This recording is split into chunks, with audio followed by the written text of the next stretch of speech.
மாநிலங்கள் உண்மையான சுயாட்சி பெறுகிற வகையில் இந்திய அரசியலமைப்பு சட்டம் திருத்தப்படும்.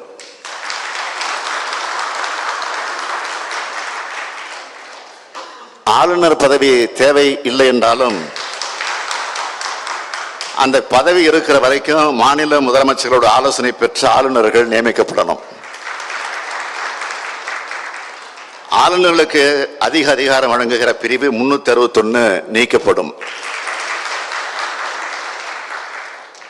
உச்சநீதிமன்றத்தோட கிளை சென்னையில் அமைக்கப்படும். புதுச்சேரிக்கு மாநில தகுதி வழங்கப்படும். ஒன்றிய அரசு பணிகளுக்கு தமிழ் உள்ளிட்ட மாநில மொழிகளில் தேர்வு, நேர்முக தேர்வு ஆகியவை நடத்தப்படும். ஒன்றிய அரசு அலுவலகங்களில் தமிழ் பயன்படுத்தப்படும். அனைத்து மாநில மொழிகளது வளர்ச்சிக்கும் சம அளவு நிதி வழங்கப்படும். திருக்குறள் தேசிய நூலாக அறிவிக்கப்படும்.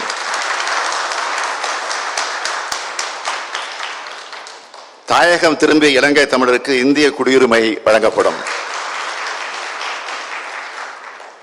ரயில்வே துறைக்கு தனி நிதிநிலை அறிக்கை தாக்கல் செய்யப்படும். புதிய கல்விக் கொள்கை ரத்து செய்யப்படும். நாடாளுமன்ற சட்டமன்றங்களில் பெண்களுக்கான 33 விழுக்காடு இடஒதுக்கீடு உடனடியாக அமுல்படுத்தப்படும். நாடு முழுவதும் உள்ள அரசு பள்ளி மாணவர்களுக்கு காலை உணவு திட்டம் செயல்படுத்தப்படும். இந்தியா முழுவதும் உள்ள குடும்ப தலைவிகளுக்கு மாதந்தோறும் 1000 ரூபாய் மகளிர் உரிமை தொகை வழங்கப்படும்.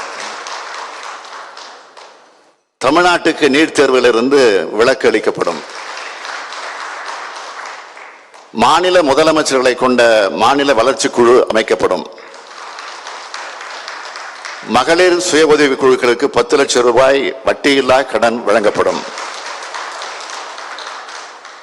பாஜக அரசின் தொழிலாளர் நல விரோத சட்டங்கள் மறுசீரமைப்பு செய்யப்படும்.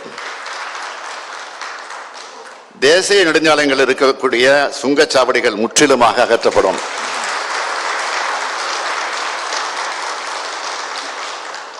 வங்கிகளில் குறைந்தபட்ச இருப்பு தொகை இல்லாத போது விதிக்கப்படும் அபராதம் நீக்கப்படும். குடியுரிமை திருத்த சட்டம் 2019 ரத்து செய்யப்படும். ஒன்றிய அளவில் சாதிவாரி கணக்கெடுப்பு நடத்தப்படும். ஜிஎஸ்டி சட்டத்தில் திருத்தம் கொண்டு வரப்படும். தொகுதி மறுசீரமைப்பில் தமிழ்நாட்டோட முக்கியத்துவம் குறையாமல் பாதுகாக்கப்படும்.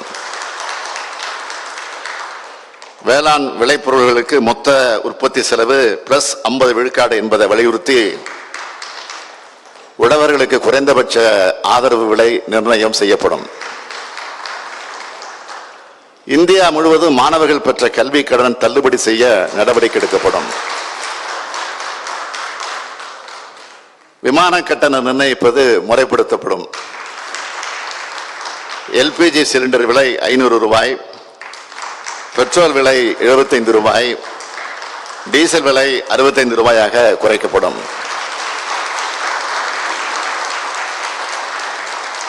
பொது சிவில் சட்டம் கொண்டு வரப்படும். மகாத்மா காந்தி தேசிய ஊரக வேலை உறுதி திட்டத்தின் வேலை நாட்கள் 100 150ஆகவும்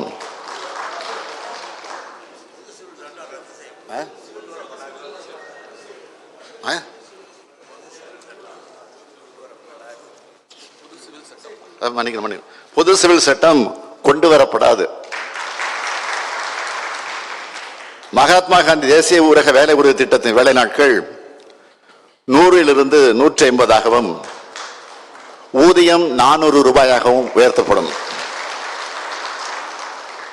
ஒன்றிய அரசின் உயர்கல்வி நிறுவனங்களான ஐஐடி, ஐஐஎம், ஐஐஎஸ்சி, ஐஐஏஆர்ஐ ஆகியவை தமிழ்நாட்டில் புதிதாக அமைக்கப்படும். பாஜக அரசால் கொண்டு வரப்பட்ட மக்கள் விரோத சட்டங்கள் அனைத்தும் மறுபரிசீலனை செய்யப்படும். ஒரே நாடு ஒரே தேர்தல் திட்டம் கைவிடப்படும். மாணவர்களுக்கு வட்டி இல்லாத கல்வி கடனாக 4 லட்சம் வரை வழங்கப்படும். ரூபாய் 4 லட்சம் வரை. ரயில்வே துறையில் வழங்கப்பட்டு வந்த கட்டண சலுகைகள் மீண்டும் வழங்கப்படும். இஸ்லாமியர் மற்றும் இதர சிறுபான்மையினர் மேம்பாடு குறித்து ஆராய்ந்த சச்சார் கமிட்டி பரிந்துரைகள் செயல்படுத்தப்படும். சென்னையில் 3வது ரயில் முனையம் அமைக்கப்படும். இதெல்லாம் மிக மிக முக்கியமான வாக்குறுதிகள். ஊடகத்துறை நண்பர்கள் அத்தகைய முக்கியமான அறிக்கையாக அமைந்திருக்கக்கூடிய இந்த அறிக்கையை முழுமையாக தமிழ்நாட்டு மக்கள்கிட்ட கொண்டு போய் நீங்கள் சேர்க்க வேண்டும் என்று நான் கேட்டுக்கொள்கிறேன். தமிழ்நாட்டு மக்கள் அனைவருக்கு நான் மீண்டும் மீண்டும் சொல்ல விரும்புவது, திமுக பொறுத்த வரைக்கும் சொன்னதை செய்வோம், செய்வதைத்தான் சொல்வோம்.